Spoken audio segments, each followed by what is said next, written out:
Hi guys, எல்லாருக்கும் வணக்கம். நான் உங்கள் கௌஷிகா. என் பதிவு எண் 321 ஸ்ரீராமஜெயம். இன்னைக்கு கதை பார்க்க ரெடியா? வாங்க எல்லாரும் பார்க்கலாம். உற்றார் உறவாயினும் தர்மத்தின் பக்கம் இருக்க வேண்டிய அவசியம். ராமர் சீதை கிட்ட சொல்றாங்க, இந்த மாதிரி இனிமே நான் அவங்கள கல்யாணம் பண்ணக்கப்புறம் சொல்றாங்க, இனிமே நான் எந்த பெண்ணும் என் மனசுல நினைக்க மாட்டேன், இதான் நான் உனக்கு கொடுக்குற பரிசு அப்படின்னு சீதை கிட்ட சொல்றாங்க.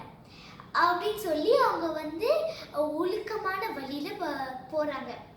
அதே மாதிரி தசரதன் மன்னரும் கைகை 2 வரங்கள் கேட்டோன்னே நம்ம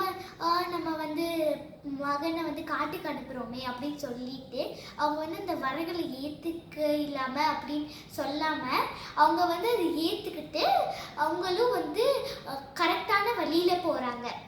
அதே மாதிரி சுமித்திரையும் கோசலையும் ராமரை காட்டுக்கு அனுப்புறோம் அவங்க கணவர் சொன்ன ஒரே காரணத்தால அவங்க அதை ஏற்றுக்கிட்டு கரெக்டான வழியில போனாங்க. லக்ஷ்மணன் விஸ்வாமித்திர முனிவர் கிட்ட இருந்து 2 மந்திரங்கள் கத்துக்கிட்டாங்க. அது பேரு பாலா அதிபாலா. அதோட மந்திரங்களோட அர்த்தம் என்னன்னா சாப்பிடாமையும் தூங்காமையும் இருக்கணும். இது செஞ்சு அவங்க அம்மா சொல்ற பேச்சு கேட்டு அவங்க ராமரோட தொண்டனா போனாங்க காட்டுக்கு. அவங்க போயிட்டாங்க. அதே மாதிரி ஜடாயு தசரதன் மன்னர் அவங்களோட சகோதரனா ஏத்துக்கிட்டாங்க. அதனால ஜடாயு ராமருக்கும் லக்ஷ்மணனுக்கும் நிறைய உதவி செய்தாங்க. அவங்க செஞ்சனால ராமர் ஜடாயு நீர்க்கடல் செஞ்சு அவங்கள அவன் காத்தார்கள். இப்ப சுக்ரீவன் முடிசூட்டு விழா கூட ராமர் போகாம அவங்க லக்ஷ்மணனை மட்டும் அனுப்புனாங்க. அவங்க அப்பா சொல்ற பேச்ச மீறாம அவங்க 14 ஆண்டுகள் காட்டிலே இருந்து நாட்டுக்கு எதுவுமே போல. அதனாலதான் சுக்ரீவனோட முடிசூட்டு விழாக்கு கூட அவங்க லக்ஷ்மணனை மட்டும்தான் அனுப்புனாங்க. அவங்க போல. இப்போ விபீஷணர் அவங்க ராவணனோட தம்பி. ராவணன் சீதை கடத்திட்டு வரும்போது விபீஷணர் ராவணன் கிட்ட சொன்னாங்க, இல்ல நீங்க பண்ற தப்பு, இந்த மாதிரி பண்ணக்கூடாது, சீதையை ராமர்கிட்டயே போய் விட்டுருங்க, இது தப்புன்னு அவ்வளோ எடுத்து சொன்னாலும் ராவணன் அதுக்கு ஒத்துக்கல. அவங்க சொல்றதை அவங்க கேட்கல. ஆனா விபீஷணர் ராவணனோட பக்கம் இருக்காம அவங்க கரெக்டான வழியில போய் ராமர் கூட போய் அவங்க சேர்ந்துக்கிட்டாங்க.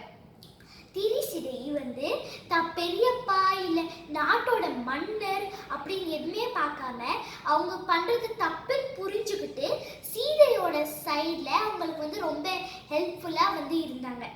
இப்போ இவங்கெல்லாம் கரெக்டான வழியில போறாங்களா? கும்பகர்ணன், இந்திரஜித், அப்புறம் ராவணனோட மற்ற தம்பிகள் எல்லாரும் ரொம்ப தப்பான வழியில போறாங்க. இதான் ராமாயணம் நம்ம கிட்ட சொல்லுது. ஸோ அவங்க தப்பான வழியில போறாங்க.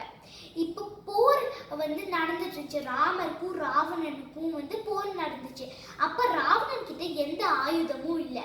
அதனால ராமர் ராவணன் கிட்ட சொல்றாங்க, நீ இன்று போய் நாளை வா அப்படின்னு சொல்லி அவங்க போரோட ரூல்ஸ் எல்லாத்தையும் ஃபாலோ பண்றாங்க.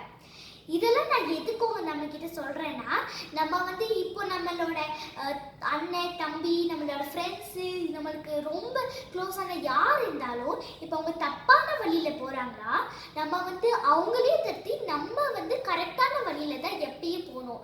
நம்ம ஃப்ரெண்ட் ஆச்சே அந்த மாதிரி நம்ம பார்க்காம நம்ம எப்பயுமே கரெக்டான வழியில தான் போகணும். இதை நான் என் நண்பர்கள் கிட்ட இந்த தலைப்புல நான் சொல்ல விரும்புறேன். இந்த தலைப்போட அர்த்தம் இதான். அடுத்த பாகத்தில் நான் உங்களை மீண்டும் சந்திக்கிறேன். நன்றி, வணக்கம்.